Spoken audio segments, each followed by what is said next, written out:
If you're struggling with what spells to pick for your druid, then you're in luck, because behind today's secret door, key druid spells analyze.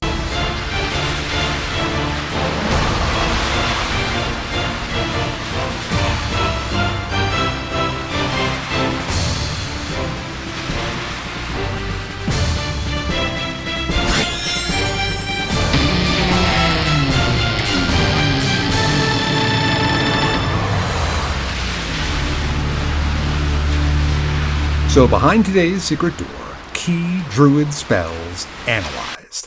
This is Secret Door, a channel devoted to in-depth discussion about Dungeons & Dragons, and my name is Matt Morich. All right, I have started a Patreon. If you're interested in supporting the channel, your help would be greatly appreciated and much needed.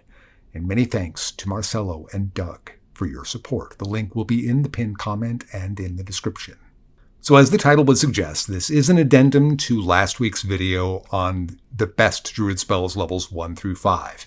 Now, in that video, I made a couple of errors that are generally going to be associated with thoroughness, and any of you that know this channel know that I'm pretty darn thorough. So I was a little surprised that I made these mistakes, but I did make them, and I hate making mistakes. But it did get me to doing a lot of thinking, and from a lot of the comments that I got about some of those selections, I thought a certain amount of clarification should be involved with one key spell in particular. We're going to be talking a lot in this video about the difference between Conjure animals and Conjure woodland beings. That will be the last portion of the video. In the first portion of the video, I'll go over what some of the other more minor spells. But it's between those two spells, which is the best, which is the one that you should take, is the question. Now, Conjure Woodland Beings wasn't even mentioned in the video. And I made a horrible mistake with that spell in that I didn't notice that it is a save for half, whereas Conjure Animals is a save for nothing. And that's a big difference in the average damage you're going to score. So it would seem, and everyone seems to think, that Conjure Woodland Beings would be the supreme spell for area of effect damage in combat that a druid should take. And we'll get to that discussion at the end of the video. The discussion on level 1 had no real issues with it. Level 2 had no real issues. Moonbeam, I kind of gloss over just how effective Moonbeam can be for the level, because you are able to hit multiple targets when you're moving that beam around. But you can only hit each target once, of course. And I allude to that, but I don't say it outright in the video. So I just wanted to make that little clarification here. But that leads us to the level 3 discussion. And here we had my recommendation for Call Lightning on level 3. Now, I want to talk a little bit about Call Lightning, and I'm going to explain, and this is one that I would generally consider a mistake because I had it rated too high, obviously. I put it there because it was the best blasting spell really available at that level. And I'm not talking about Conjure Animals that was raised higher. I'm talking about like direct damage, blasting kind of spell. It was the best of those, so I put it there. And that wasn't the right reason to put it there. In truth, if you upcast Moonbeam from level 2 to level 3, you're going to get a much better spell effect in general. So this mistake was generally basically just by not doing the thing that I always do, which is looking at how one thing interacts with another. In this respect, how Call Lightning within the pantheon of the spells, what does it do outside of its level?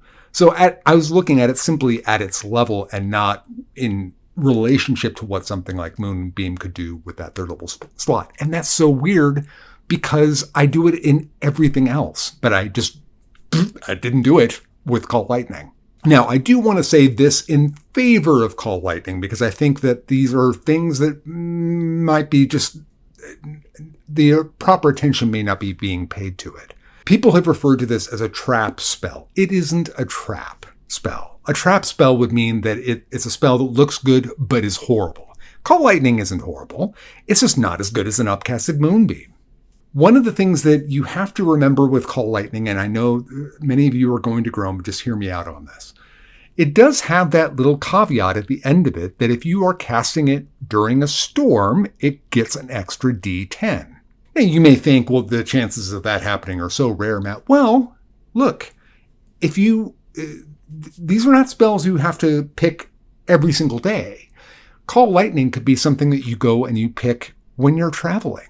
Now, in the real world, if you look at the temperate environments of Northwestern Europe, I just quickly Googled this, but you'll find that rainfall, days where there's a storm, a rainstorm or whatever, can happen up to 200 days out of the year in Northwestern Europe. I mean, I don't think that's going to be the case all over Northwestern Europe. I'm sure that it's pulling off an extreme case, but let's just say it's 100 days then, or let's just say 1/3 of the year. A lot of Dungeons and Dragons environments are modeled on that specific environment. Now, whether your DM is actually going to do that or not is a whole different matter, but you could always bring this up if you're traveling. How much is it going to rain so that you are going to have some kind of an idea and just work that out with the DM. Now, that's really not the reason I think that it's so great, but it is basically a free upcast if that should happen. So that's one little thing in its favor. The other thing in its favor, and I do mention this in the other video, is that the area of effect that it covers is really massive. I mean, it's huge. And while it does take a magic action each time to call down that lightning bolt, it does last for 10 minutes. So if you're in a situation where you are fighting an opponent that has hunkered down positions, they pop up and then they fire and then they go and they hide again. Maybe they displace and hide. That's really a problem, and it can be a real big problem to root those opponents out. What you could theoretically do after you've cast Call Lightning in that scenario is that in subsequent turns, you could just take that magic action that is required and ready it, and set it for whenever somebody pops their head out, you drop the lightning down on them. This is a really specific kind of scenario. I understand that. But it also isn't necessarily, especially with some DMs, this isn't necessarily all that rare of a scenario either. I'm not saying it happens every day or anything of that sort. But if you're in a situation like that, or you're going to face an enemy that might resort to those kind of tactics, it's worth keeping in mind. Now, I'm saying all of this to simply say, I don't think it's a trap spell. So yeah, would Call Lightning go off the list now that, when it was brought to my attention that an upcast Moonbeam would do better because you can lightsaber it all over the field?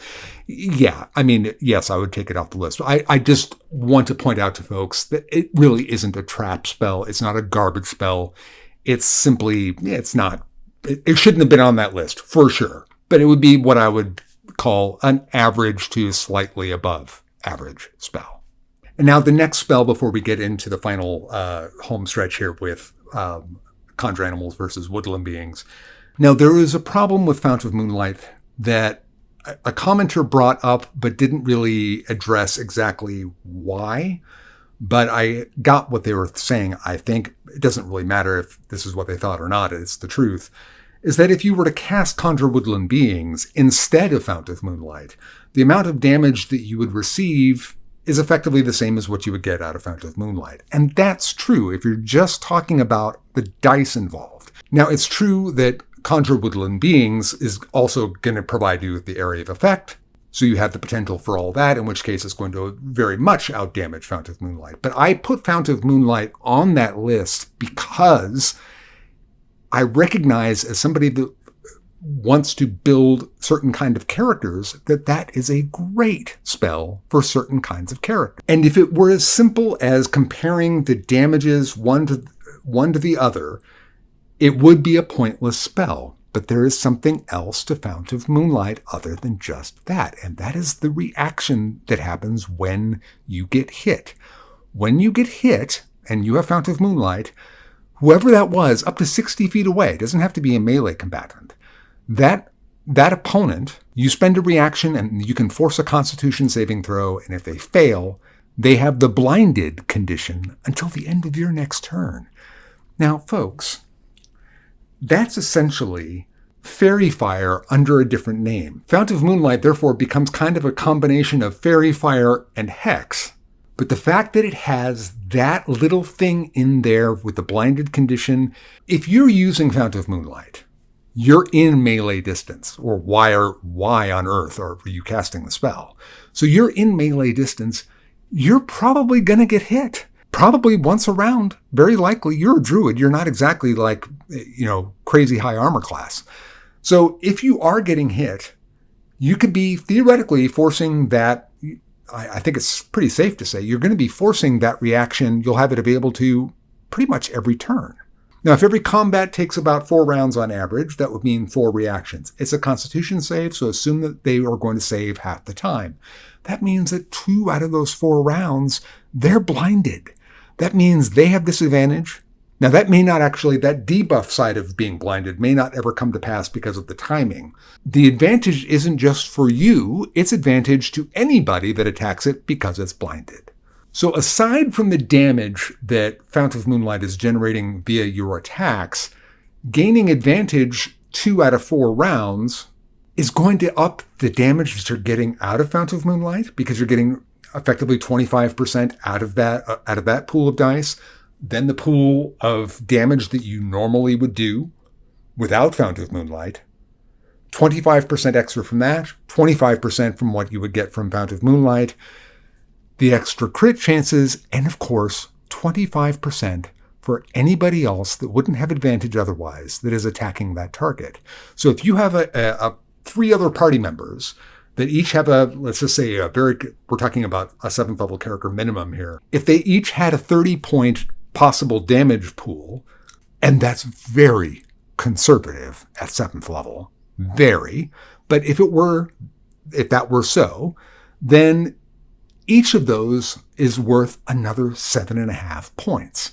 Now, when you add all that together, that's about 30 points in a round that will happen twice in a combat. Divide that in 2, and that's an extra 15 points of DPR that Fount of Moonlight would be generating. Now, you don't have to look at it simply as 15 points, because that condition may not happen. It may be that not everybody takes advantage of the fact that they have advantage. But whatever the case is, just remember also that 30-point pool is crazy conservative here. So whatever it is, it is doing that damage, whether you want to recognize it or not. Whoever's rolling with advantage on that is gaining the benefit from that. And that is a very big part of that spell. So while I'm not trying to suggest that the reason you take Fount of Moonlight is because of that, it's a huge bonus on top of what is a nice buff spell. But it goes without saying that that commenter was correct in that the sheer number of dice compared to what you would get from doing something like Conjure Woodland Animals, it's a wash, and therefore Conjure Woodland Animals has the far bigger upside in terms of like total damage. But you don't take Fount of Moonlight for the total raw damage, you're taking it for high single target damage. All right, so let's get to the star of the show here. This is the big thing, is Conjure Animals versus Conjure Woodland Beings. So Conjure Animals, let me just briefly talk about the differences in the spells. First of all, Conjure Animals is a 3rd level spell. Conjure Woodland Beings is a 4th level spell. Conjure Animals has a range of 60 feet. Conjure Woodland Beings is a range of self. Each one is a concentration spell. Each one has a duration of up to 10 minutes. They both affect targets within 10 feet of each other, but there is an important point to note here in the difference. Conjure Woodland Beings is an emanation coming around off of you. It's essentially operating like Spirit Guardians. Conjure Animals is also kind of like Spirit Guardians, but in a kind of a different way. It is also operating 10 feet from it, but it is not an emanation. It is also going to affect creatures that come within 10 feet of it. But the important point to note here is that Conjure Animals is a large creature, so to speak. It's 4 squares. Now, when you have 10 feet off of 4 squares, you get an area of 6 by 6 that are affected. A 10-foot emanation is a 5 by 5. So that's 24 possible affected squares because obviously the character itself occupies that 25th square.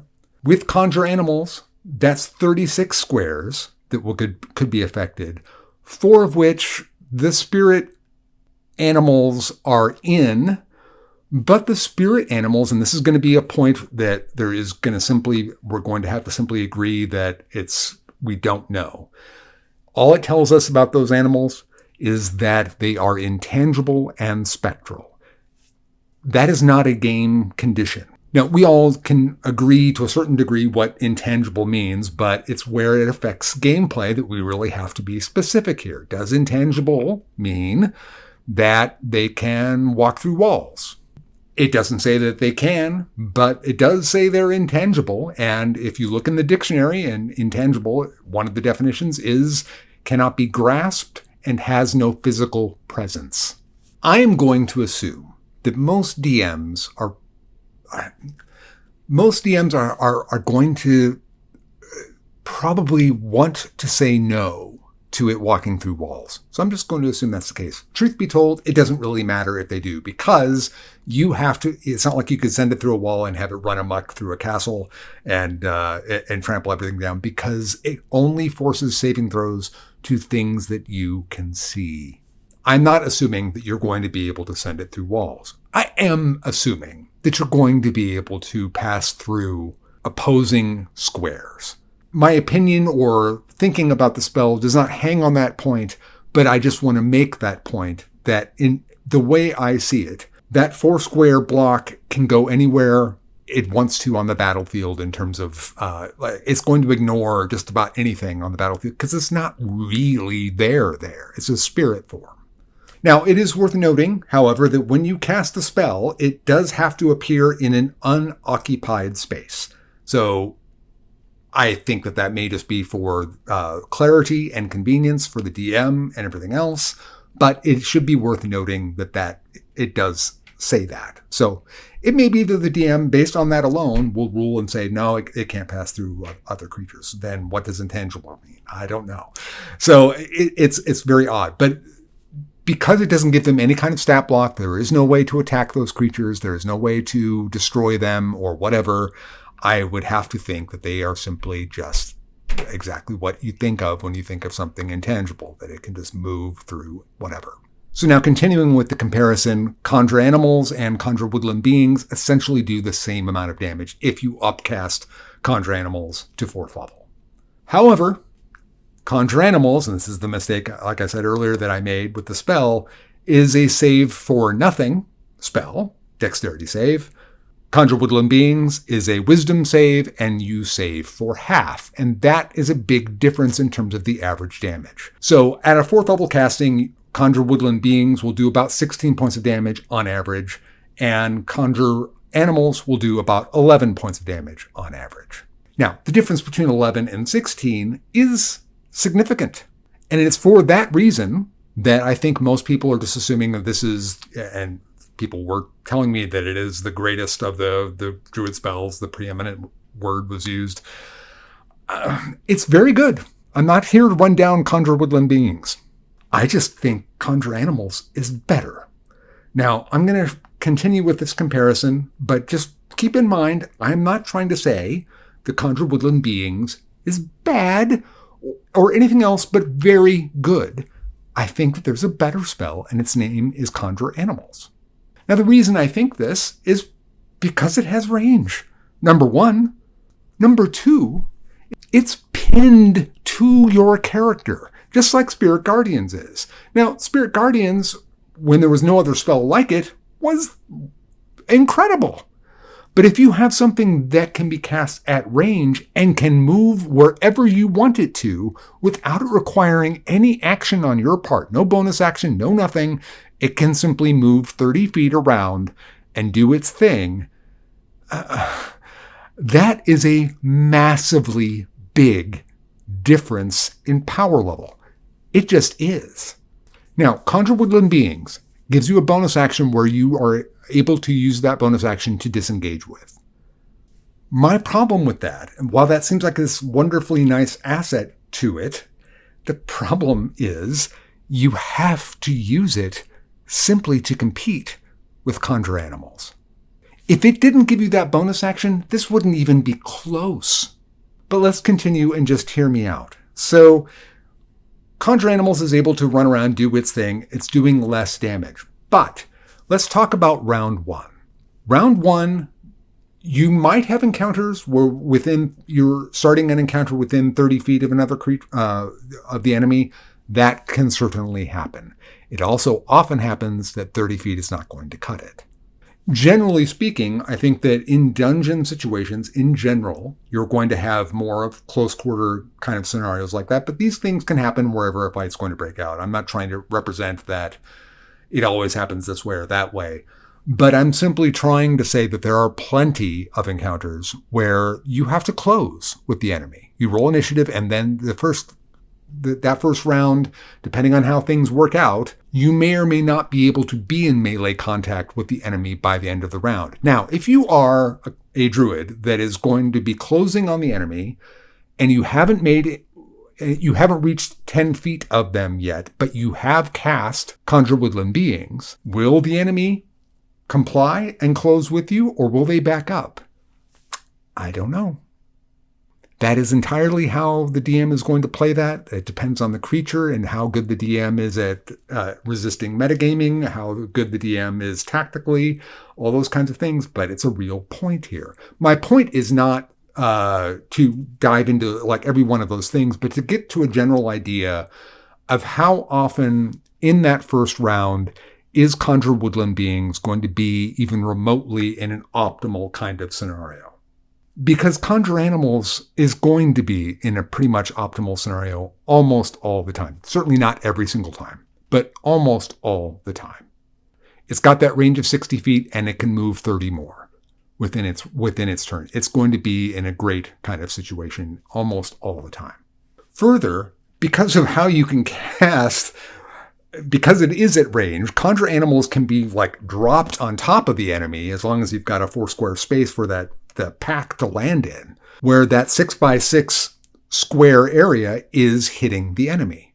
And that's often probably going to be at the maximum ability that you're going to be able to get of them all in that one kind of space. Now, this is a point worth talking about with these two spells because they both operate in the same kind of way. They only have to hit the enemy. It only has to enter their square. The enemy only has to make one saving throw a turn, or can only be made to make the saving throw once per turn. But if the field enters, or if they enter the field, or if they end their turn there, they have to roll. So in either case, what you're wanting to do with both of these is you're wanting them to move through the field as much as humanly possible and pick up as many targets as you possibly can. Now, one of those gets a big head start over the other one and has a larger area of effect by 11 squares. Of course, the total area still does count, and specifically for Conjure Animals, it does matter because you can drop it right on top of an enemy, so that will matter immediately. But what's really important is what is that front squares that you have available to be able to hit the enemy with as you're moving toward them. Now, with Conjure Woodland Beings as an emanation, you've got the 3 front squares directly in front of your square. And then with the 10 foot, you've got another 5. So you've got 8 squares in front of you that can clip the enemy. And it may happen that the side squares will matter here and there, but just bear with me here. But with Conjure Animals, you're talking about 4 squares with that first line and 6 squares with the second. So you've got 10 versus 8. Now, that's going to matter in terms of how easy it is to pick things up, because both of you are presumably moving at 30 feet. Now, it's obviously true that you could be modifying your movement speed with Conjure Woodland Beings. You could be a race that's like a wood elf, or you could be a Goliath and have 35 feet movement. You could have a spell that affects this, etc., etc., etc. That's all true, but I'm talking about how the spells work, not how it works in relation to a specific build. It should be noted that if you were with a Conjure Woodland Being, if you were a Goliath character, you would be able to once a day be able to make yourself into a large creature and enjoy that same kind of benefit. So that is something worth noting.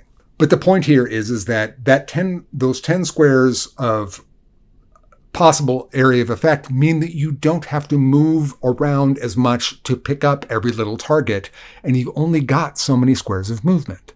Both of you presumably are at the same with 30 feet of movement. Now, you could make the argument that the character who casts Conjure Woodland Beings, their sole purpose, once that spell is up, is to move around as much as they can and just deal damage. So the action that they're going to take is the dash action. So they would be spending their action to dash. They've spent their bonus action to disengage so that they can move around and hit the enemy at will, like Conjure Animals does for free, but they would have 60 feet of movement. Now that, again, on the surface may seem like, well, duh, then if you can hit more targets than Conjure Animals can, then, and you're doing more damage, then Conjure Woodland Beings should win. Well, that's assuming an infinite amount of targets.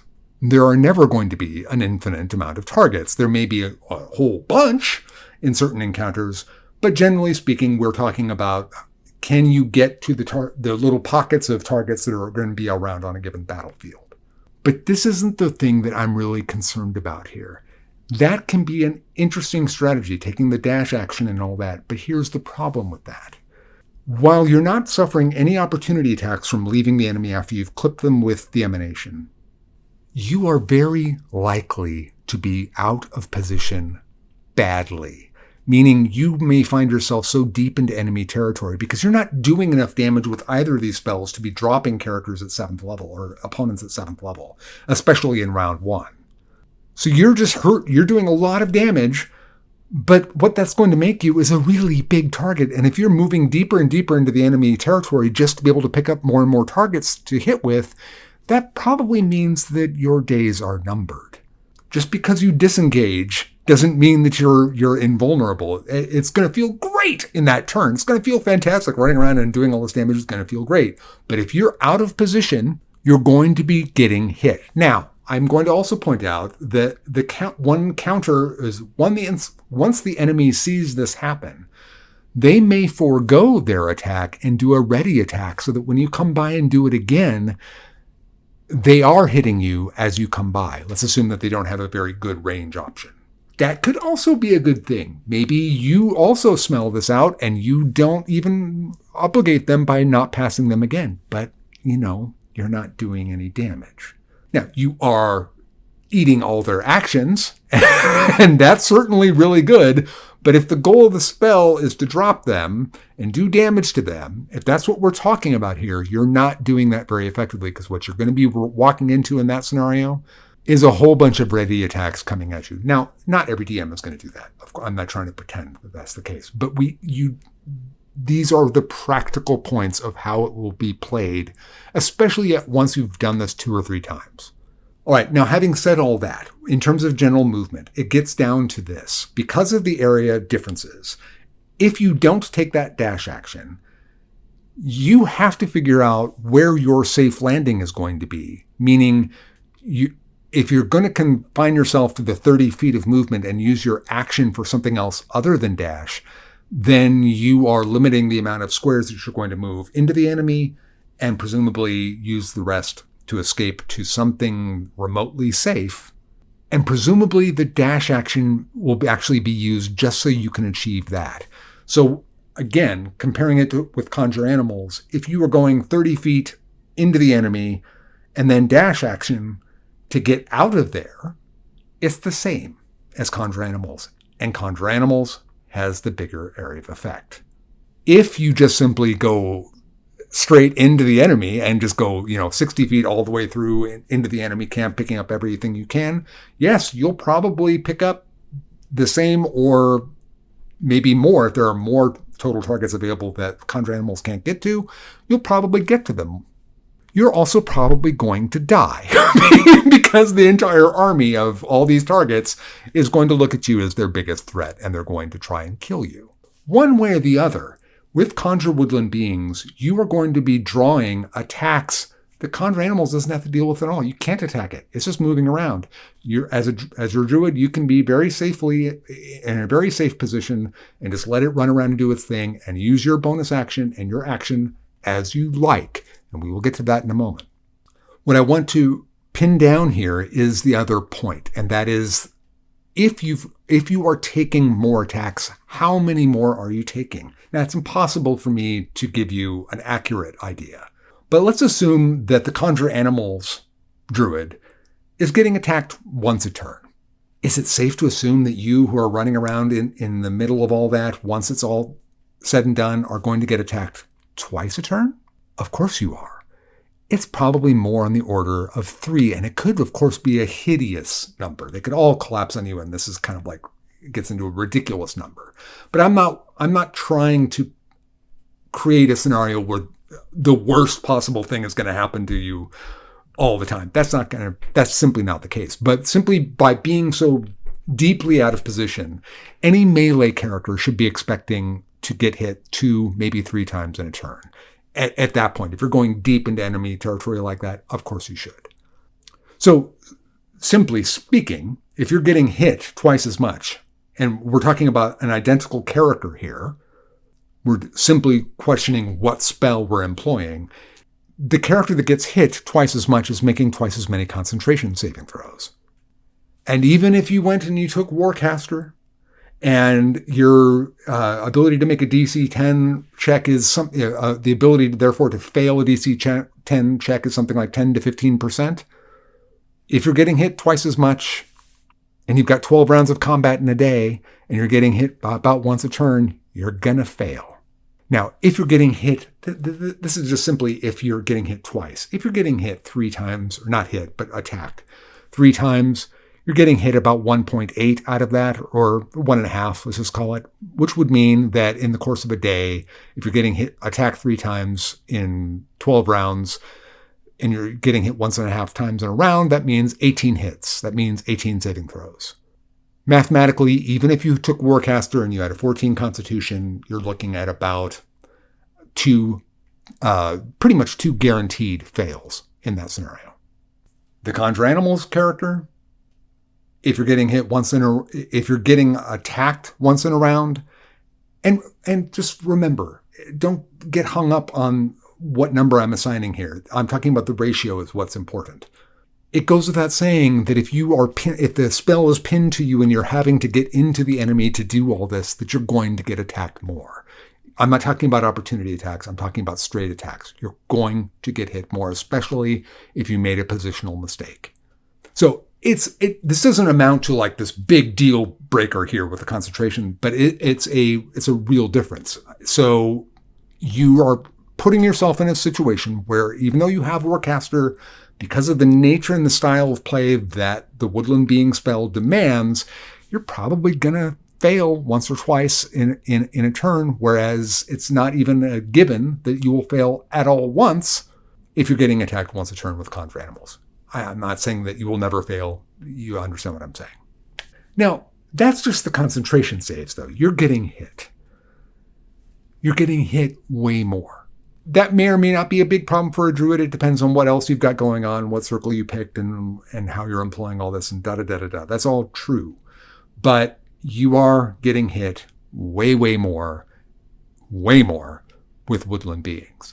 So if we talk about the opening round of combat, I would say, half the time you're going to be able to engage with the enemy straight up, and half the time you're not going to be engaging within 30 feet. I assume you've got about 4 rounds of combat in a day, so that first round, only half the time are you getting damage out of that spell in the first round, whereas Conjure Animals is almost guaranteed. Not only is it guaranteed, but it's going to get probably its maximum it can get in the course of the combat, the maximum anybody could get in that first round. So if a round is worth 25% of the total value, assuming you make all your concentration saves, if it's worth 25% in that kind of a scenario, then half the time it would be 12.5%. So my point is that right off the bat, just that alone, you should be mentally taking off 12.5% of that 16 per round versus the 11 per round. That's about 2 points less. So now you're down to 14 versus 11. So you might disagree here and there about this or that, but I think you understand what I'm trying to paint here. This is just how the spell works, and this is how this spell works, and this is how combats generally work. That's how I'm trying to approach this. And from that, trying to generate a reasonable model that will tell you which spell you're going to get more value out of. So between having that first round failure, amounting to 12% of the time, and the ability to pick up extra targets with Conjure Animals because of the area of effect and its freedom to move throughout the field without being pinned to a character. That's the other thing. Being pinned to a character, there are some other problems here. Large creatures. If you're facing large creatures, that's a 4-foot square. You have to be moving around these things. The problem is that 4-foot square, that's a 10-foot depth. That means that your field for every square of movement in either case is precious, but it's particularly precious for woodland beings. So the 4-square creature that you're facing, and there are a lot of large creatures in D&D, is not only just sucking up a movement to only hit that thing once, but it's also something you have to move around to get to the other targets. It's taking up that time. Now, the same is true for Conjure Animals, of course. But Conjure Animals doesn't care about where its end position is. So if those large creatures are closing off physical spaces, you are still your character. You have to deal with the physical world. You can't move through spaces. You can ignore the opportunity attack. So if there's a hole, you can zip right through that hole. It's great. But if there isn't a hole, if they close ranks completely, you're going to be in some trouble. And then we have things like difficult terrain. You have to deal with difficult terrain. Now, there are ways of dealing with that too, but you have to approach it from that standpoint. Conjure Animals is intangible. It doesn't care. Now, finally, let's just talk about some other very simple thing here, and that is that you're using your bonus action and presumably your dash. So you're using your action just to do all this. You don't need to do that with Conjure Animals. And if, let's say you're a circle of stars, that means you've got the archer plucking away. Now, that doesn't sound like it's all that dramatic, but it's about 6 points of damage on average. So anything that got particularly hurt or in terms of focus fire, that's an extra 6 points, and that isn't to be poo-pooed either. This is still a game about single target is really what the game boils down to. The area of effect stuff is all good. You're softening the enemy up and all that type of stuff, but that ability is great. Now, it could be other things. Land has its bonus actions abilities. Sea has a bonus action ability. And of course, if you are Moon, you're going to do your own thing in combat. And then you have your action available to you. So let's talk about that. If you are something like Land, by the time you get the spell, you have the ability to get Fireball. So folks, this isn't even close at this point. And after all this is said and done, I'm not taking the damage, I'm not having to chase the spell down, and I'm not even accounting for the extra damage that you're going to do by having your action and possibly your bonus action available to you. I'm talking about what Conjure Woodland Beings is brought down to, and then what Conjure Animals allows you to do that you really can't do with Conjure Woodland Beings. So yeah, I think it's actually a much better spell. I think that now in the video I had said that that Conjure Animals was not quite as good as Spirit Guardians, and that when I said that, what I meant was that Spirit Guardians creates the difficult terrain effect, and you get your choice of damage types with it. But if you could play Spirit Guardians with the Conjure Animals rules, you would do it every time. It's not preferable to have it be an emanation. It's way preferable to have it as Conjure Animals. So that's my feeling on it. That's where I sit. You may disagree. That's fine. There's really no way of concretely arguing this. I'm giving you what I think are very solid practical estimations. I'm really not trying to put my thumb on the scale one way or the other. I'm simply just trying to keep to how things play out. So if you went with Conjure Woodland Beings, the point is that's great. It's a good spell. I think you have more flexibility with Conjure Animals. It's the spell that I'm going to be recommending when I do Druid videos. And I'm doing this partially so I don't have to get into this argument in the comment section over and over and over again. I have good reasons for thinking so. All right. Well, that's all I've got. If you enjoyed the video, please like, please share, please subscribe. And if you're stuck and you don't know where to go, you can always search for a secret door. Until next time, I cast Bless on all of you.